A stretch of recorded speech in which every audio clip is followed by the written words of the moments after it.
Hi guys, welcome back to Prospect Channel TV. Thank you very much for this coming out here. May God bless you all.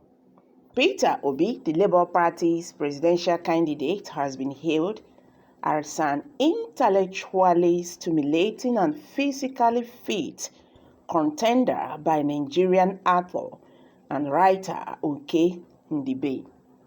Ndibe referred to the former governor of Anambra State as the most interesting of the three leading candidates while speaking on Sunday, July 24th, during an online interview show, 90 Minutes Africa, conducted by Rudolph Okonkwo and C. Hido Onoma. Obi has excited a lot of Nigerians, especially young Nigerians. The reason for that is understandable, he said. Nigerians have not heard in a long time a political aspirant who appears to think about the problems in the country, spell out these problems, and articulate ways of addressing those problems. Obi comes across a youthful, physically fit person. So, there is this combination of a certain sense of intellectual vibrancy and physical fitness, which should be a welcome departure from what we have in Nigeria. Nevertheless, the eminent scholar Ndibe further said that among other shortcomings, Obi frequently makes overly ambitious promises. Peter Obi is fully fit and intellectually vibrant candidate, but should stop his overpromise antics, says He is extremely self-referential, and that is not a good thing in a leader, Ndibe said.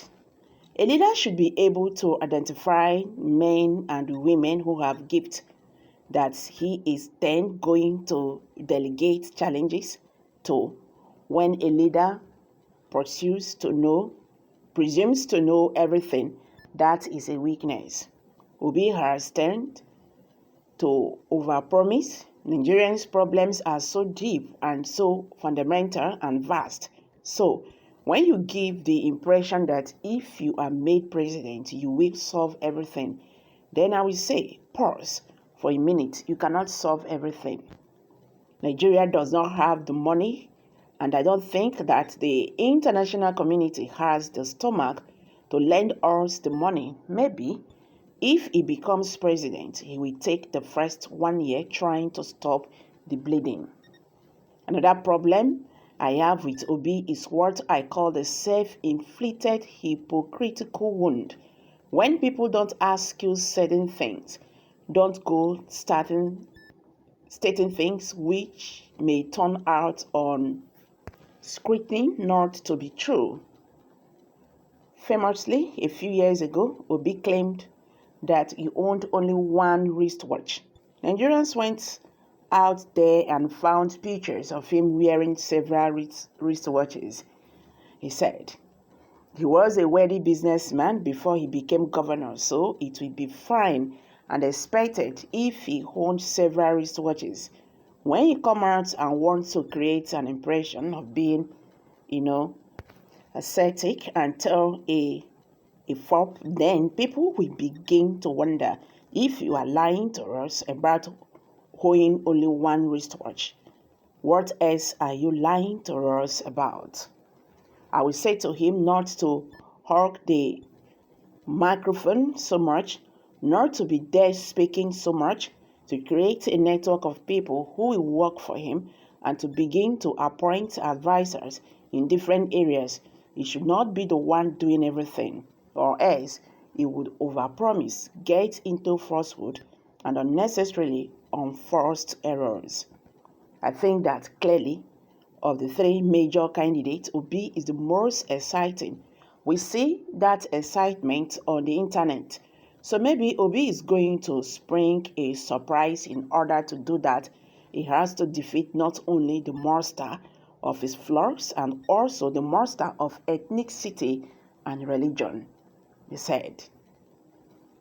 Well, inasmuch as I have not observed much promises from Obi as you stated above, can he promise more than the APC in pro 2015 election?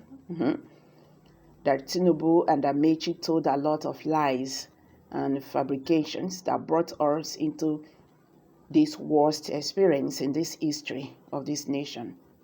To Peter Obi, out of the abundance of the heart, the mouth speaketh. Yes, he is duped by his character effect. Obi is good to go. Nigerians should just allow this to flow. Okay, someone said here, obedient.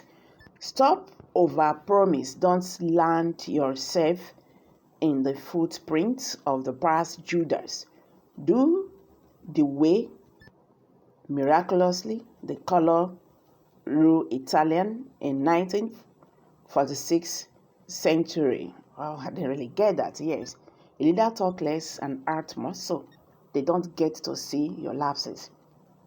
You just advise a technical approach to run down Peter Obi. Give that all these your assumptions are correct. Why don't you find a way of communicating them directly to be, though you are not completely correct or you want to be noticed? Oga Ndibe, please do not cry for us. I have seen any promise by Peter Obi. Okay, I have not seen any promise by Peter Obi. Not to talk of promise, let's change this old method of grandpas. What did he mean by overpromising? It is not his problem. When you see so much disappointment, he loses hope on everything, even if it is now real. Just try obedience and leave the rest. Okay, guys, these are some reactions by Nigerians. Kindly share your thoughts below the comment section. Thank you very much for coming out here. Bye for now.